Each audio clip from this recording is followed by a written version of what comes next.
Hey kids, my name is Emily and I'm the Kids Director here at New Life. Sometimes at the beginning of the year, we like to dream up ways of how we can make our year look so much bigger. That's what we're doing here at New Life. We've created a plan of action for all ages. And so I'm here today, like I have been the last few weeks, to tell you what that plan is. Our mission is to inspire others to follow Jesus. We've learned that we can do this by loving, serving, and giving to God and to people. This week, I'll tell you another way that we can follow and inspire others to follow Jesus too. We can go to God and go to people. As we grow closer to God, our hearts for others grow stronger too, which motivates us and makes us want to go out and seek out other people. Going to God means talking to Him and sharing all our thoughts and ideas and worries with Him. Going to people means connecting with others. It means sharing our thoughts and our feelings, but also listening to the thoughts and feelings of other people. As you watch your lesson today, think about how it feels when somebody understands you and shows you kindness. We can feel that way with God, and we can make other people feel like that too. We've been learning some hand signs to help us remember our mission. I'm going to review the last couple weeks with you, and I'll teach you one more. This is our mission: to love God and love people, to serve God and serve people, to give to God and to give to people. And this week, we're going to be learning that we go to God and go to people. Well, that's all from me today. So, I'll see you guys next week.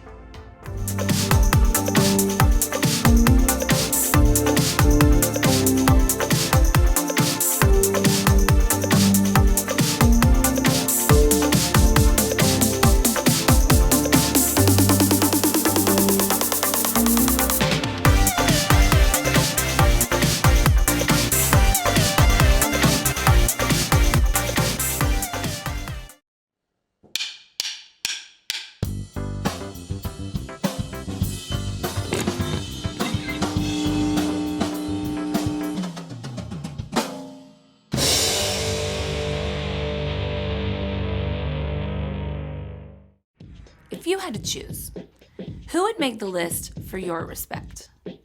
Well, God, for sure. As the one who created you and the entire universe, God tops the list. Up next, your mom or dad or the grown-ups who take care of you every day, they deserve your respect, even if they just told you to get off your screen. After all, God put them in charge. Number 3, your teachers and coaches and other leaders make the list too. You may not always agree with them, but God's put them in place to look out for you. Okay, so respect. Check, check, and check. List done. Except it's not. Because when we follow Jesus, respect for others breaks out of the box. Respect isn't just for those in charge. It's a way to show others they are important by what you say and do. That goes for friends and family. But Jesus showed that our love and respect should extend to anyone in God's image, which adds up to, well, everyone. Jesus included those who were looked over and left out. Jesus said to respect even the people you don't get along with. And Jesus showed that the ultimate mark of respect is to give someone your time and attention. True respect is more than a list. It's a lifestyle. And when others see how you love everyone and put others first, they can see God shining through you. That's why respect is an amazing way to worship God with your life. Because worship is about more than just singing loud. It's all about living loud.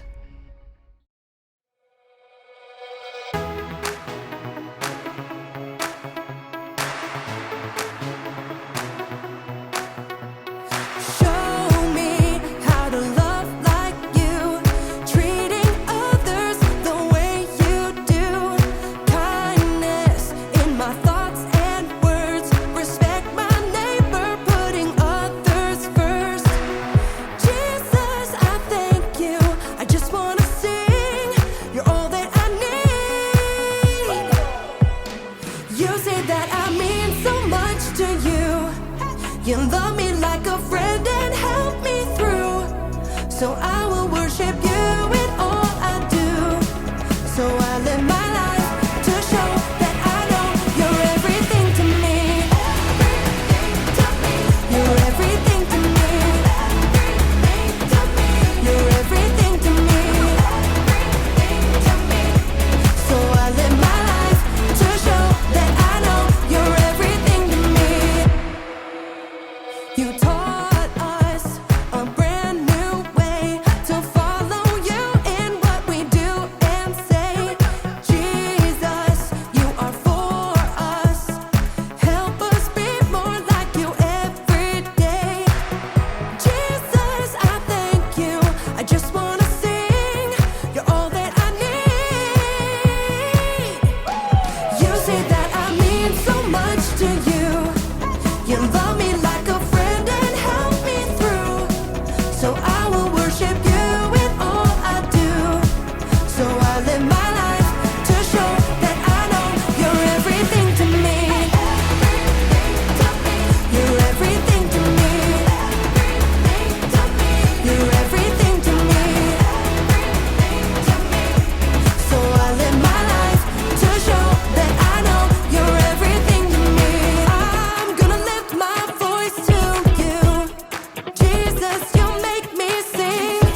You're everything to me.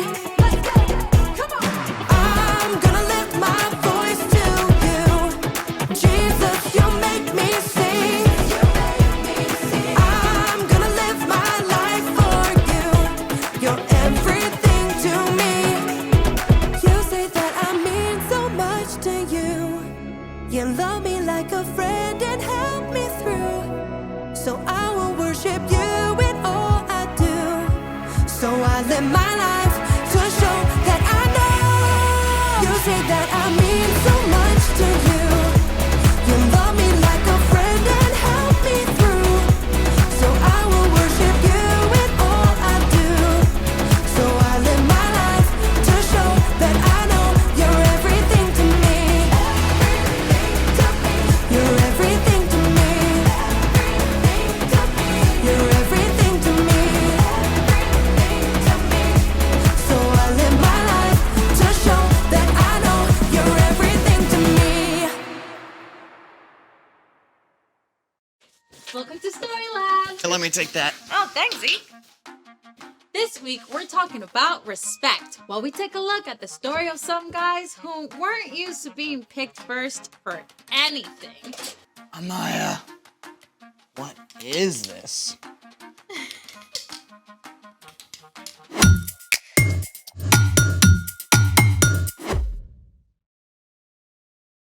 Hey, I'm Amaya. And I'm Zeke, and we're talking about respect, which is showing others they are important by what you say and do. So, I've got something for you. Okay. What do you see?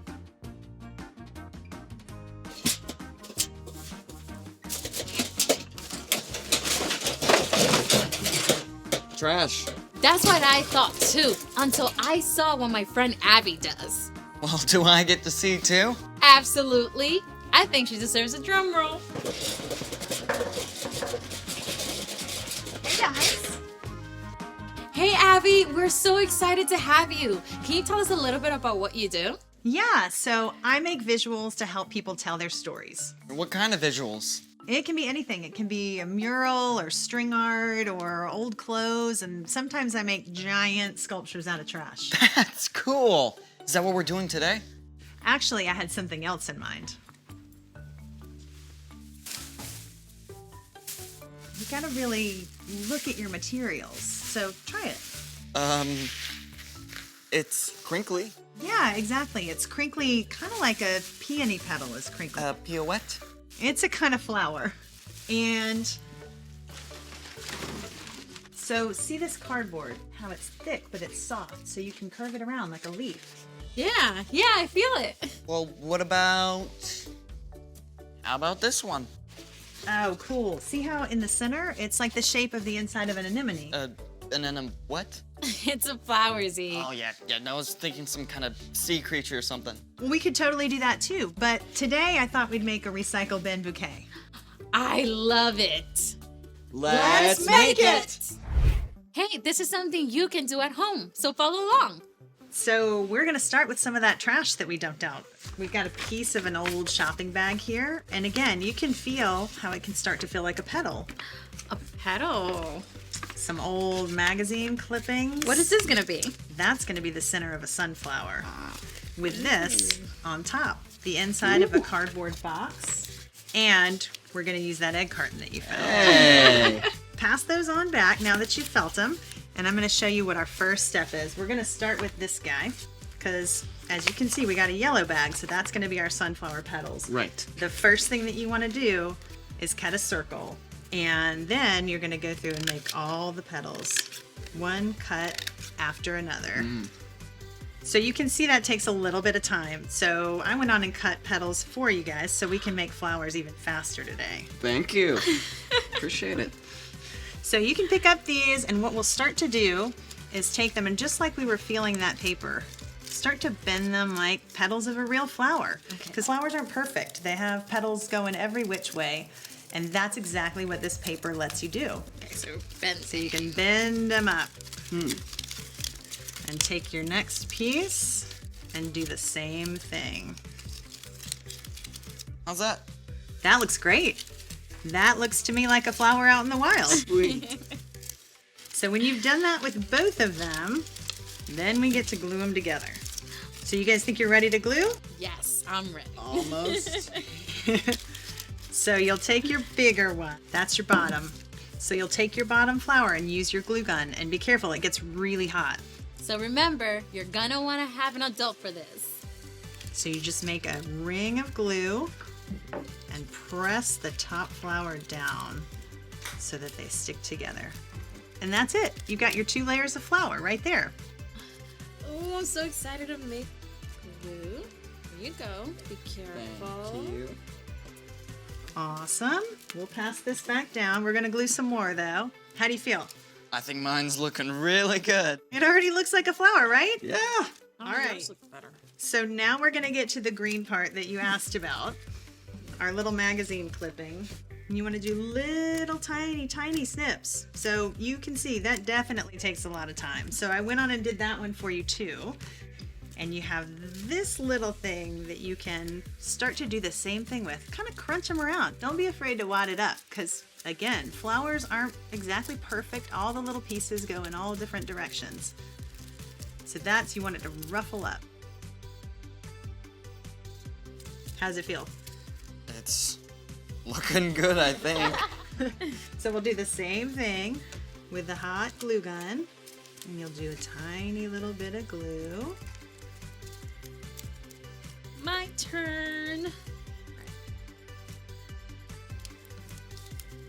How does it look? There it a is. sunflower. The looks great. center of the flower. So there it is.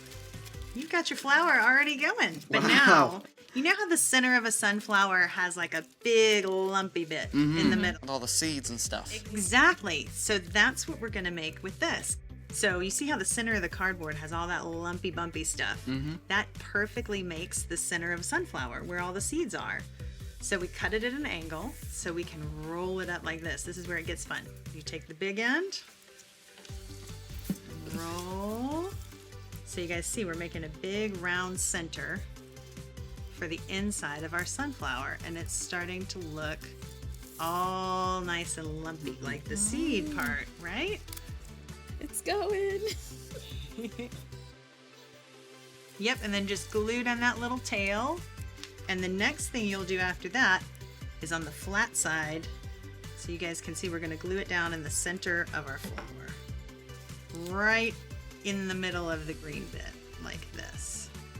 There you go. That's the trick. Not too Okay, much, there you but just enough. Alrighty. Yeah, that looks perfect. Yay. There's the center of it. All our flower needs is a stem, right? Right. So what we have that we use for that, this is some floral wire, which means it's green already on the outside. You can get that at a craft store, but you could use any wire that you guys have at your house. And so what I did is I went on and attached a little piece of cardboard to the top because we're gonna use the end of our egg carton and it has a hole in it. So what we're gonna do is put a little glue right around the bottom. So just like stringing a bead or threading a needle, you're gonna put that wire right through that hole and pull that square down into the base of it. Pull it in nice and snug. Got it. Perfect. And then we'll attach it to our flower. So Zeke, while you're doing that, the next step is to put the glue right here on these things that look like petals. And that's what's gonna hold our flower all together. And then your flower goes on like a hat. And that looks great. Perfect glue. There you go. Wow. And you can bend your flower any way you want so it looks like it's out in the field and blowing in the breeze. And there it is. Your finished sunflower Look at from that. the trash. Wow. This is lovely. Yeah.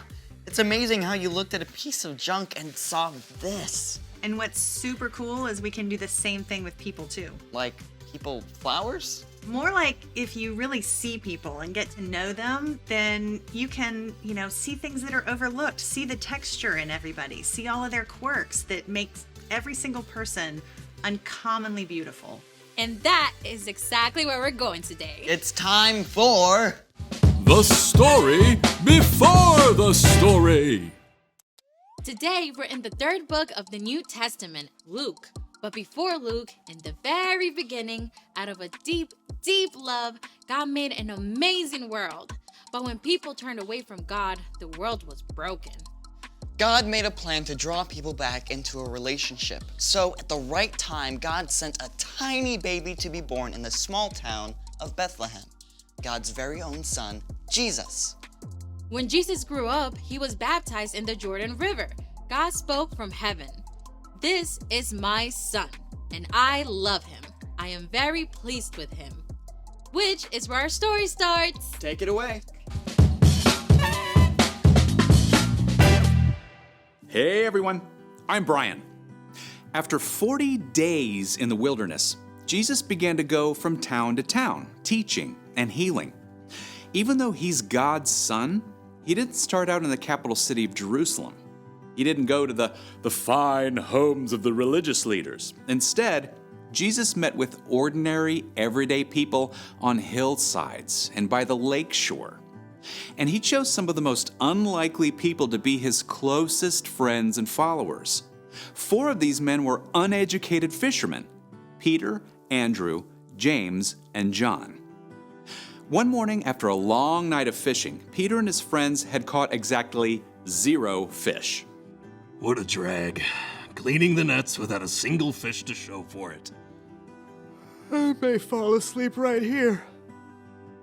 This morning, the fishermen weren't alone on the beach.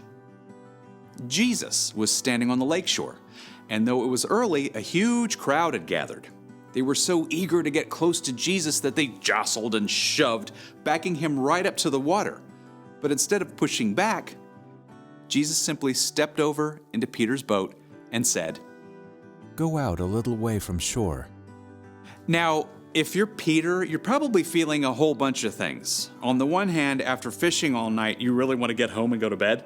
But on the other hand, this unusual teacher has singled you out of the crowd to help him. I mean, you're used to people just ignoring you or wrinkling their noses at the fishy smell you can't get out of your clothes. With all those things racing through his head, Peter did just what Jesus asked and guided the boat a little way out from shore. When Jesus was done speaking, he turned to Peter and said, Go out into deep water. Let down the nets so you can catch some fish. Master, we've worked hard all night and haven't caught anything. Now, even though Peter couldn't help protesting a little, he already respected Jesus' authority. But because you say so, I will let down the nets. Peter guided the boat out into deep water, and he and Andrew let down their nets, expecting more disappointment. Instead, whole schools of fish seemed to appear out of nowhere. Oh, Andrew, pull harder! The net is going to burst! Peter called out to his fishing partners back on shore. James, John, bring the boat! It took everyone to reel in the nets. Both boats overflowed with floundering fish. Back on shore, Peter was so overwhelmed, he didn't give a single thought to that massive haul of fish. Instead, he threw himself down at Jesus' feet. Go away from me, Lord. I am a sinful man. Jesus smiled at the group of ragtag fishermen. Don't be afraid. From now on, you will fish for people. The crowd must have been shocked to see Jesus choose these common fishermen as close friends and disciples. Right away, Peter, Andrew, James, and John hauled their boats up on shore. They didn't even stop to clean and sell all those fish. Jesus wasn't finished calling disciples. One day he stopped at a booth where a man named Matthew was collecting taxes. Okay, now, first thing you got to understand, no one talked to a tax collector unless they had to. These men were hired to collect taxes from their own people for the Roman government. They would charge extra to cover their own salaries. I mean, everybody hated them for it. But Jesus walked right up to Matthew. Come, follow me. Everyone was shocked, including Matthew. But Matthew didn't hesitate. Something inside him just recognized that Jesus was special. He got up immediately to follow Jesus and even invited Jesus to come to a dinner party at his house. At Matthew's home, Jesus shared a meal with tax collectors and others who were seen as outcasts. The religious leaders were shocked. They grumbled to Jesus' disciples. Why do you eat and drink with tax collectors and sinners? Jesus heard what they were saying. Healthy people don't need a doctor. Sick people do. I have not come to get those who think they are right with God to follow me. I have come to get sinners to turn away from their sins. Jesus wasn't worried about collecting the right followers or popular friends. Instead, he included everyone. Jesus chose to spend his time with people who saw how much they needed him, instead of those, like the religious leaders, who thought they were too important to need help. The end. I wonder who Jesus would talk to if he came to my school. That is a great question. It's like Jesus' teaching went beyond anything anyone has ever heard before. So, what's our part in the story? Every single person ever is made in God's image. That means everybody you meet is important and worthy of love. Just like Jesus, we can choose to include the people who get overlooked and left out. Maybe people who aren't popular. Or people who are new or different. Even people who have messed up. Yeah, like there's this girl in my school who eats by herself at a table in the corner every day. I could invite her to have lunch with me. Yeah, and there's this kid in my grade who always gets picked last for stuff. I could have him be my lab partner in science class. I think you guys have got it. See you next time. So here's the thing. Include people who are left out. Hey, do we get to make more flowers? Oh, already on it. Wow. I still cannot wrap my head around how this came from a pile of trash. You just got to keep your eyes open and take a good look at all the cool things you find. And the people you meet. Yeah, there's always something amazing to discover. Exactly. Thanks for joining us in the Story Lab. See you next time. Oh, this is awesome. This is so amazing. What did you make this out of? Oh, it's a food box and then a little potato bag That is inside the center. incredible. And check out, these are the bottoms of an egg carton too.